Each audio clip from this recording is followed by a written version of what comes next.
हेणा पे ताड़े बजाए जब मैंने कहीं पूछो पे माजी रोना ताड़े घने क्या बतावे मैं को मारे मासी भाई हैं सभा में 10 सभा भवन के लिए सोचा है भील समाज के लिए अलग अलग गाँव में 75 लाख मांग रहे हैं 75 लाख नहीं 1.5 करोड़ होंगे डबल 1.5 करोड़ के सभा भवन आपके कुछ हो रहे हैं कुछ करवा देंगे जय जवाहर जय जवाहर भारत माता की वंदे वंदे हेणा पे ताड़े बजाए जब मैंने कहीं पूछो पे माजी रोना ताड़े घने क्या बतावे मैं को मारे मासी भाई हैं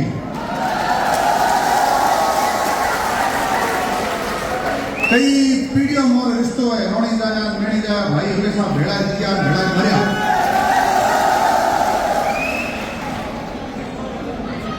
परम समान मंचासीन अतिथिगण सामने विराजमान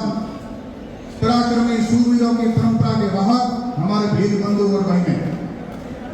सज्जनों विश्व आदिवासी दिवस के इस अवसर पर मैं आप सभी को असीम बधाई और शुभकामनाएं देना चाहता हूं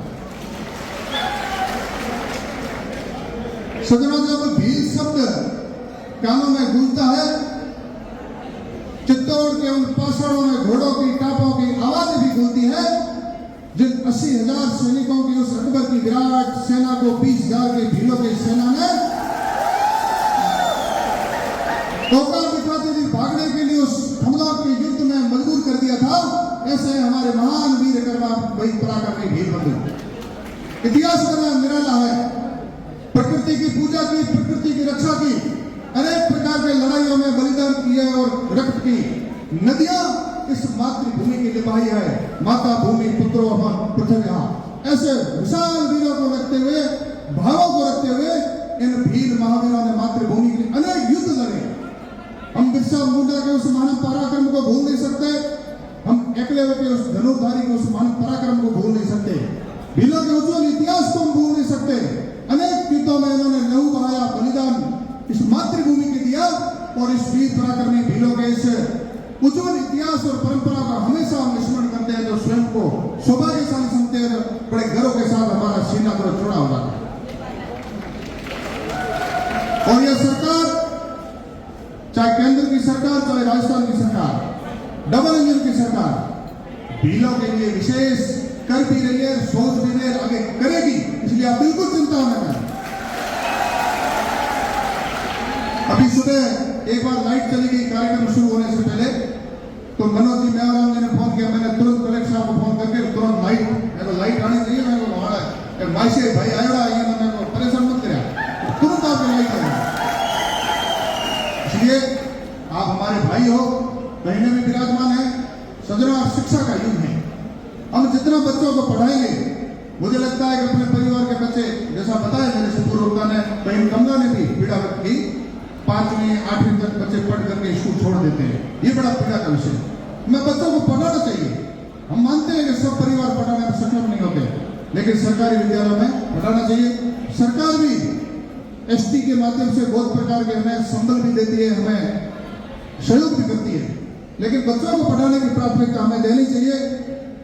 ये हमें बड़ी प्राथमिकता साथ में काम करने की आवश्यकता है अभी मेवाराम जी ने पन्ना लाके दिया कि शिव विधानसभा में भील समाज के लिए सभा भवन की आवश्यकता है तो मैं पूछूंगा तो तुम्हारा कितना सभा भवन चाहिए तो ये बनी हमारी संख्या तो लिखी को नहीं मैंने पूरी शिव विधानसभा में 10 सभा भवन के लिए सोचा है भील समाज के लिए अलग अलग गांव में जिसमें 3 सभा भवन स्वीकृत करवा दिए 7 बाकी बचे हैं और मेवाराम ने बड़े इशारों करे जो भाई महाबोड़ी की फोटो नहीं है वो अटकल करे खाया बड़े अटकल करे कहीं हला ही चाह हमारा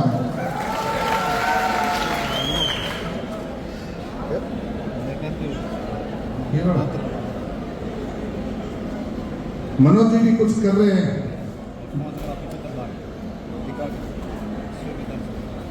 ये तो हो जाए 75 नहीं ज्यादा हो गया ये 75 लाख मांग रहे हैं 75 लाख नहीं 1.5 करोड़ हो गए डबल 1.5 करोड़ के समापन आपके कुछ हो रहे हैं, कुछ करवा देंगे। आप सभी भाई बहनों के स्नेह के लिए मैं अभिभूत हूँ। हम सभी मिलकर के शिक्षा की अलग जगह